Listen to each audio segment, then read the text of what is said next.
震驚！美國政府正秘密探測你我嘅數碼足跡。最新消息揭露，美國移民海關執法局 ICE 正積極尋求商業大數據同廣告科技工具，用於執法同監控。佢哋利用位置數據、瀏覽行為，甚至連你嘅手機活動都可能成為佢哋嘅目標。呢個趨勢對所有 I 基建公司，包括我哋關注嘅 NBIS， 都敲響警鐘。雖然可能帶來新嘅合作機會，但同時亦面臨嚴峻嘅私隱法規同社會審視風險，尤其係考慮到已有公司因出售敏感數據被 FTC 調查。投資者必須警惕呢啲潛在嘅法律同聲譽風險，因為佢哋隨時影響公司估值。咁，究竟 NBIS 喺呢個風口浪尖中，佢嘅財務狀況同市場表現又如何呢？更令人興奮嘅係 ，NBIS 展現出驚人嘅投資潛力。佢嘅實際年化回報率高達 1.86， 遠遠拋離市場預期嘅 0.45。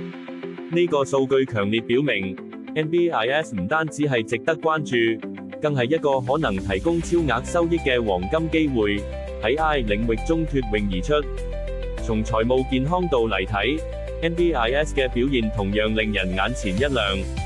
佢嘅負債權益比由 0.52 大幅下降到僅剩 0.02， 顯示公司財務結構極其穩健。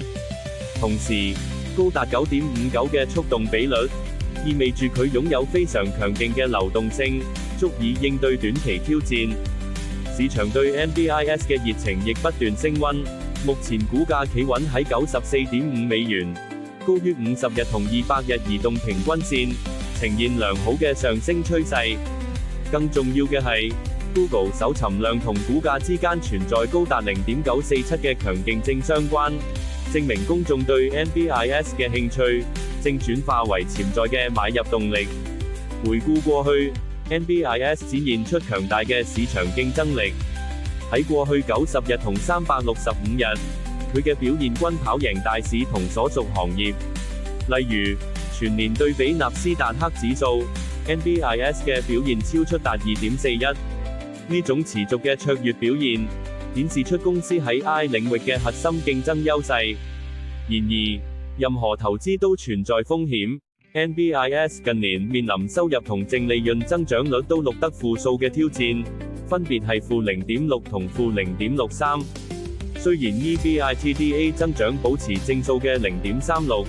但公司喺2024年嘅資產回報率同股本回報率都呈現負 0.18， 需要投資者仔細權衡。你今日估咗未？本內容只供參考，並不構成任何形式之投資建議、邀約或推薦。投資有風險，買賣需謹慎。